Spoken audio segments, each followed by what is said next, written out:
अस्सलाम वालेकुम dear friends. पिछले लेक्चर्स में हमने डिस्कस किए थे इंट्रोडक्टरी पार्ट, जिसमें हमने ये सारा पार्ट जो है वो डिस्कस किया। आज हम पढ़ने जा रहे हैं types of cell signaling. Cell signaling में हमें पढ़ना है ऑटोक्राइन, पैराक्राइन, एंडोक्राइन और जक्स्टाक्राइन सेल सिग्नलिंग। ठीक है, पहले हम देखेंगे ऑटोक्राइन सेल सिग्नलिंग जो है ये किसको कहते हैं। Auto means cell. ठीक है, ऑटोक्राइन सेल सिग्नलिंग में क्या होता है कि जो सेल है वो खुद अपना सिग्नलिंग मॉलिक्यूल या जिसको हम कहते हैं लिगेंड रिलीज करेगा। ठीक है, ऑटोक्राइन सिग्नलिंग में क्या होगा, देखो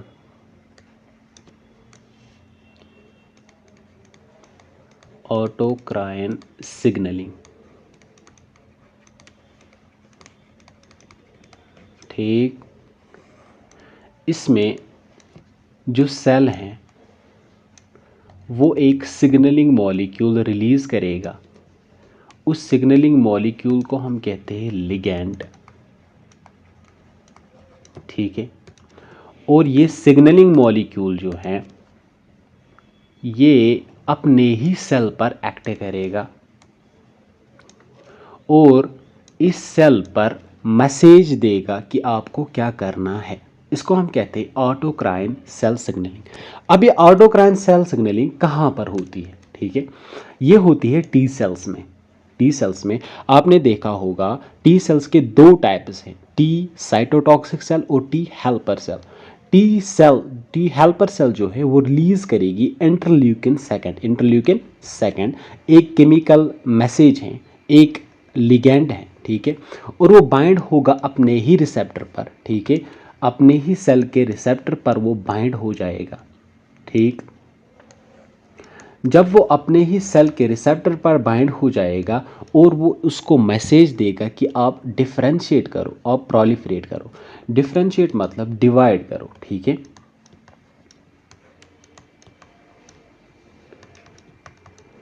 तो ये अब ये डिवाइड क्यों करना चाहता है? अब ये डिवाइड क्यों करना चाहता है? क्योंकि जब भी इन्फेक्शन होता है बॉडी में वहाँ पर टी सेल्स की ज़रूरत है।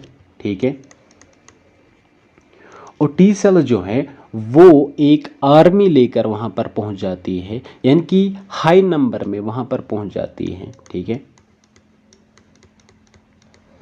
इसलिए ये अपने आप को पहले डिवाइड करती हैं और अपना नंबर इंक्रीज कराती हैं, फिर वहाँ पर जाती है इन्फेक्शन साइट पर और वहाँ पर उस इन्फेक्शन को एलिमिनेट कराती हैं। इसको हम कहते हैं ऑटोक्राइन सेल सिग्नलिंग। ठीक है,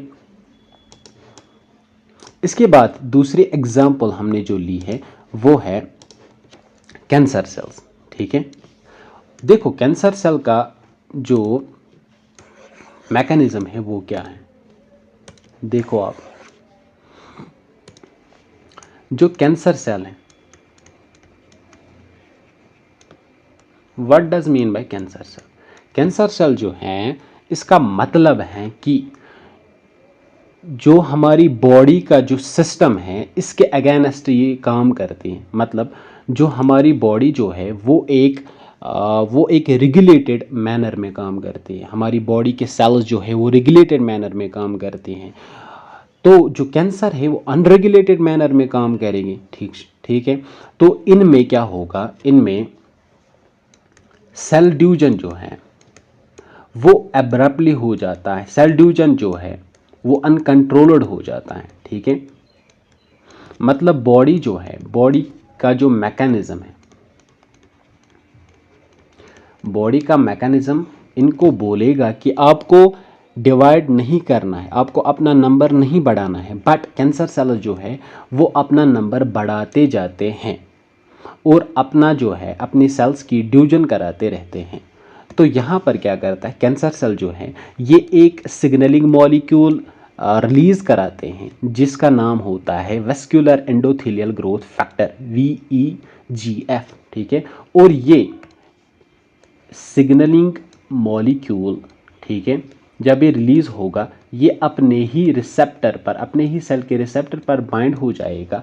जब अपने सेल के रिसेप्टर पर ये बाइंड हो गया तो ये इसको सिग्नल देगा कि आपको डिवाइड करना है, आपको प्रोलिफरेट करना है, और ये कैंसर सेल जो है ये डिवाइड करेंगे। ठीक है, इसके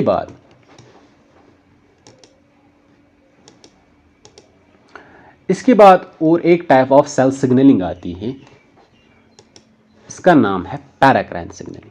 ठीक है, पैराक्राइन सिग्नलिंग मतलब पैराक्राइन सिग्नलिंग एक ऐसी सिग्नलिंग है जिसमें सिग्नलिंग मॉलिक्यूल जो है वो रिलीज होता है, कोई सेल रिलीज कराती है सिग्नलिंग मॉलिक्यूल को, और वो कहाँ पर इफेक्ट दिखाता है, नेबरिंग सेल्स पर। ठीक है, वो नेबरिंग सेल्स पर, जो उसके अगल बगल में जो सेल्स हैं उन पर इफेक्ट दिखाता है। ठीक है, उसको हम कहते हैं पैराक्राइन सिग्नलिंग।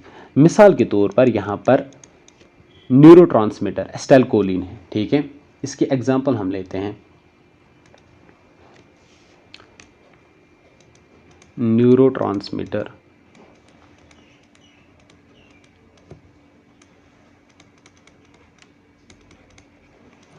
न्यूरोट्रांसमीटर हमारे पास है एसिटाइलकोलिन। ठीक है,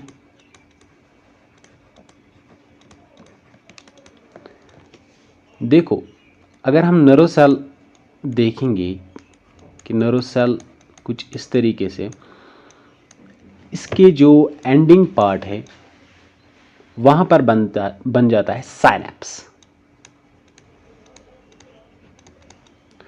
साइनेप्स के बाद दूसरी नर्व सेल जो है वो स्टार्ट हो जाती है। ठीक है, तो दो नर्व्स के दरमियान एक गैप है जिसको हम कहते हैं साइनेप्स।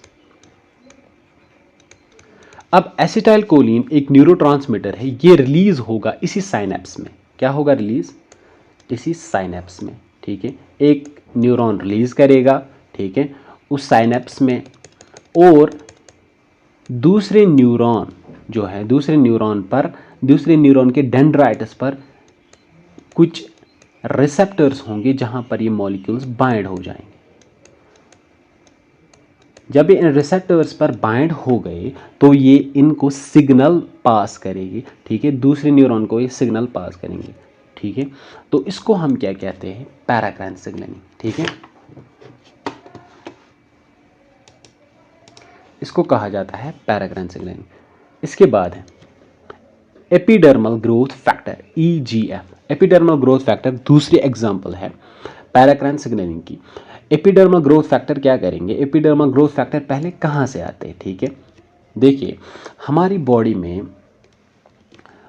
बॉडी में बहुत सारी इंजरीज होती हैं। ठीक है,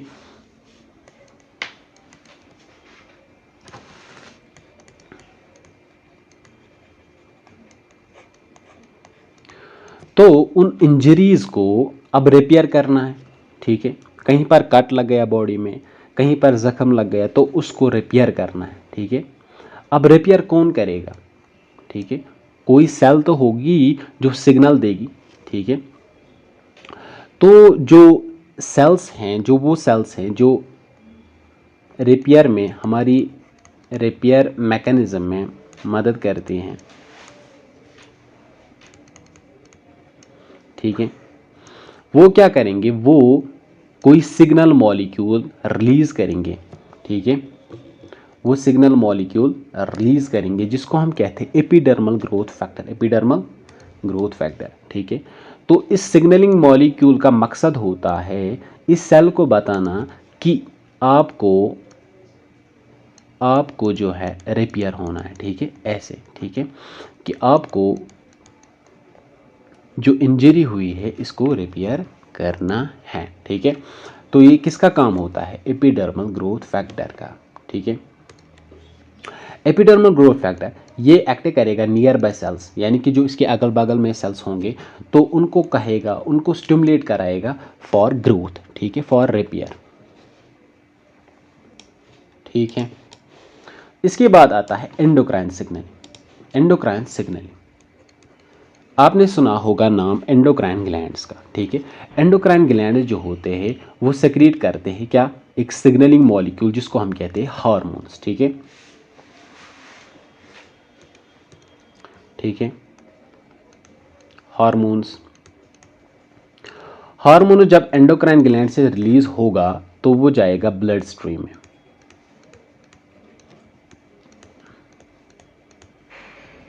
और ब्लड स्ट्रीम जो है इसको कैरी करेगा वहां तक जहां इसका टारगेट ऑर्गन है। ठीक है, टारगेट ऑर्गन तक।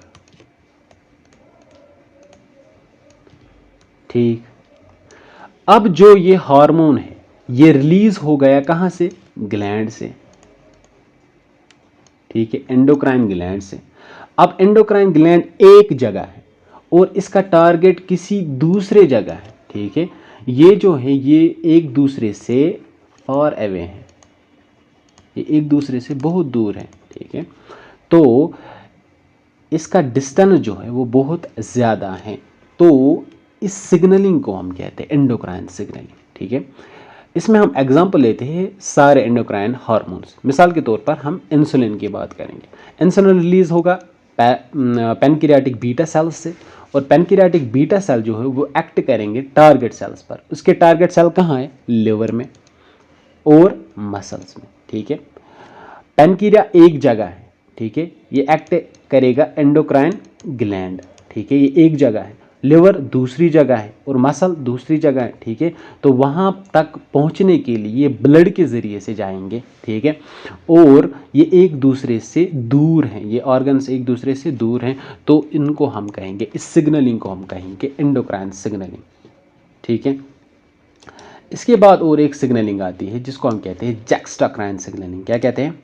जैक्स्ट्राक्राइन सिग्नलिंग। जैक्स्ट्राक्राइन सिग्नलिंग में क्या होता है? जैक्स्ट्राक्राइन सिग्नलिंग में सेल ए, ठीक है, अगर सेल ए को किसी सेल बी को सिग्नल देना है, किसी सेल बी को सिग्नल देना है, ठीक है, तो इन दोनों को एक दूसरे के साथ फिजिकल कांटेक्ट में आना है। ठीक है, एक दूसरे के साथ कांटेक्ट में आना है ताकि एक दूसरे को जो है सिग्नल पास कर सके। ठीक है, मिसाल के तौर पर हमने यहाँ पर एग्जाम्पल दिया है फास्ट डेथ रिसेप्टर।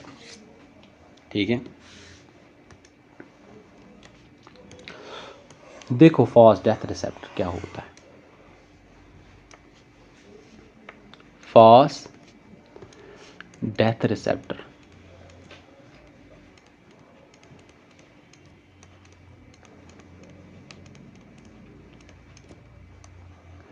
देखो ये सिग्नलिंग कैसे होती है। हमारे पास टी सेल्स होते हैं।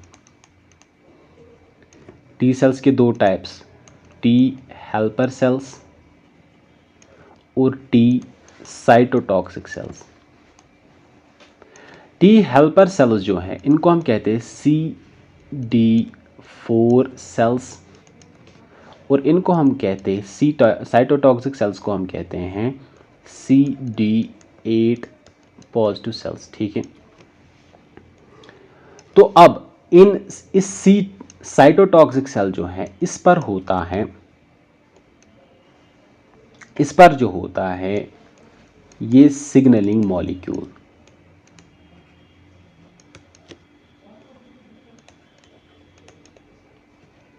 ठीक है, क्या होता है? Signalling molecule. Fast death receptor में हमें क्या करना है? फिजिकल कांटेक्ट करना है। एक सेल से एक सेल जो है ये दूसरे सेल में फिजिकल कांटेक्ट में आएगी। ठीक है,